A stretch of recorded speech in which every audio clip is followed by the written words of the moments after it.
Hai Wati, Hai juga Ocir, dari mana aja lu?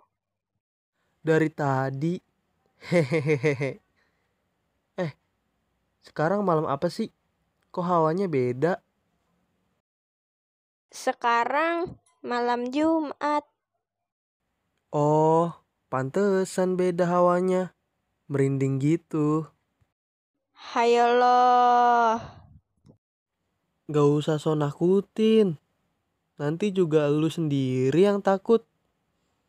Mending kita bahas hantu. Haha, ketahuan deh. Boleh. Bahas tentang apa nih? Gimana kalau tentang hal-hal mistis yang dilarang saat mendaki gunung? Boleh tuh. Sekalian jadi nambah wawasan buat kita. Bener banget. Yuk langsung aja. Mari kibas. Mari kita bahas. Yang pertama. Yang pertama adalah berkata kotor. Beberapa sumber menyebut gunung dianggap sebagai paku bumi. Tak hanya itu, gunung juga dinilai menjadi juru kunci dari dunia gaib. Itulah mengapa, bagi para pendaki yang hendak naik gunung, dilarang berkata kotor atau berteriak-teriak. Konon, yang melanggar aturan tersebut akan bernasib sial. Yang kedua adalah bersiul malam-malam. Bukan rahasia lagi jika saat mendaki gunung harus menjaga sopan santun, termasuk tidak terlalu berisik.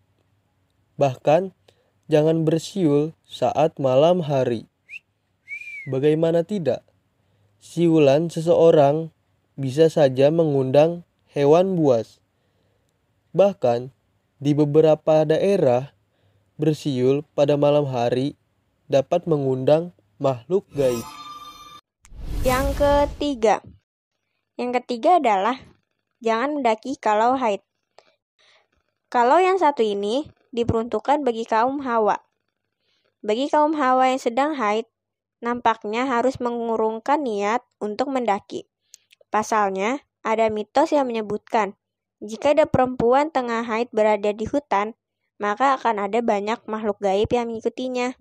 Konon, makhluk itu akan mengikuti, bahkan ketika perempuan tersebut sudah sampai rumah. Yang keempat adalah jangan gunakan parfum. Selain perempuan haid, makhluk halus juga disebut-sebut tertarik pada aroma parfum atau wangi-wangian. Bagi yang melanggar, biasanya akan mengalami halusinasi. Konsentrasi juga akan terganggu selama pendakian. Yang kelima adalah jangan cerita horor. Ketika mendaki bersama kawan, bertukar cerita saat pendakian sering dilakukan untuk menghilangkan penat. Tapi hati-hati ya, jangan sampai bercerita tentang situasi gunung, termasuk kejadian ganjil yang ada di luar nalar. Bukan apa-apa, cerita yang mengandung mistis bisa saja membuat kawan lain tidak nyaman dan merasa terganggu. Jadi, kalaupun ada kejadian horor, simpan saja sampai balik ke pos awal pendakian, atau bahkan sampai rumah saja ceritanya. Yang keenam adalah sombong. Sifat sombong saat berada di gunung juga enggak baik buat karir mendakimu loh. Jangan pernah merasa sombong dan meremehkan jalur yang akan ditempuh. Semisalnya berucap, jalur kayak gini mah gampang buat dilewatinya. Karena kalau kita sombong dan meremehkan apapun saat mendaki, bisa jadi nanti kita dibuat bingung saat mendaki oleh penghuni gunung tersebut. Dikarenakan kita sudah sombong di kawasannya. Terlepas dari hal mistis itu, sebaiknya emang kamu harus menanggalkan sifat sombong dimanapun, kapanpun berada.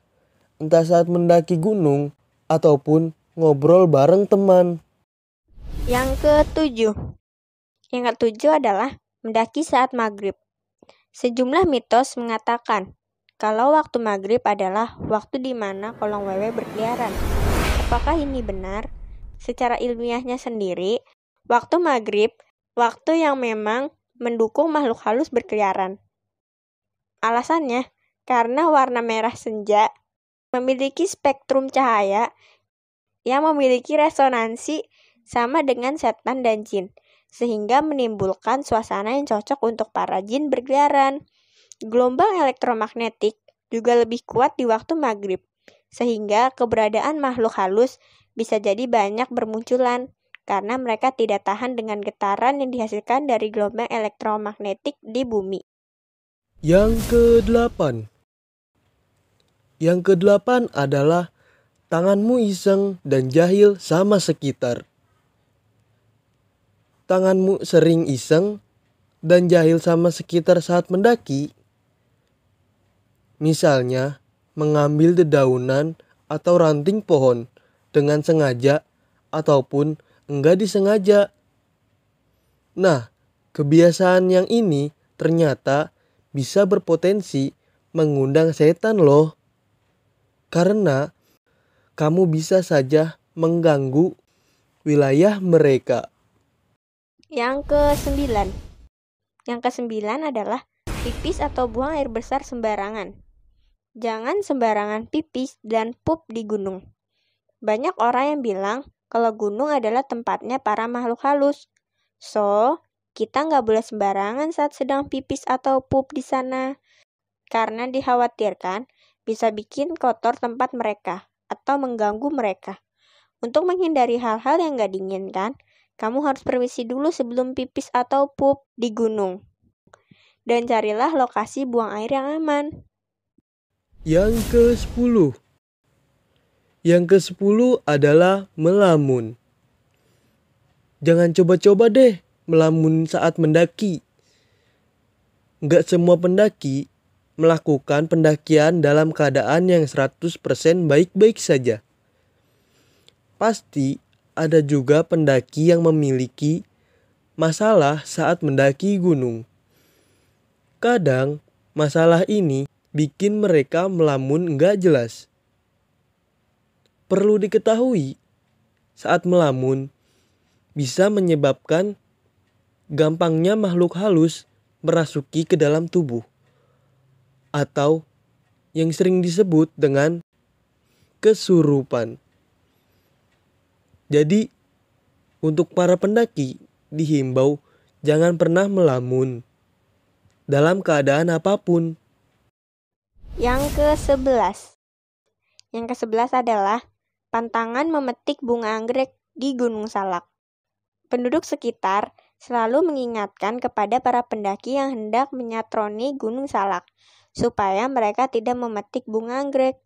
Pasalnya, mereka percaya jika kamu memetik bunga anggrek, maka kamu akan kehilangan arah, alias tersesat dan hanya berjalan memutar-mutar. Serem juga kan? Jangan memetik bunga anggrek di Gunung Salak. Yang ke-12. Yang ke-12 adalah pantangan bertanya tentang di mana buah salak di Gunung Salak. Jangan pernah menanyakan di mana keberadaan buah salak di Gunung Salak. Asal-usul salak sebenarnya berasal dari bahasa Sangsekerta, salaka, yang berarti perak. Maka, Gunung Salak bermakna gunung perak, bukan mengacu pada buah salak. Yang ke-13. Yang ke-13 adalah dilarang berkeluh kesah dan berpikiran negatif. Seperti bila seseorang mengatakan karirnya terasa berat, maka hal buruk akan terjadi. Entah mengapa beban karir yang dibawa akan semakin berat dan kekhawatirannya akan menjadi kenyataan. Yang ke-14. Yang ke-14 adalah dilarang membawa pulang batu bata di Gunung Bromo. Larangan ini juga patut kamu ketahui, karena jika tidak, itu bisa berakibat buruk pada diri kamu.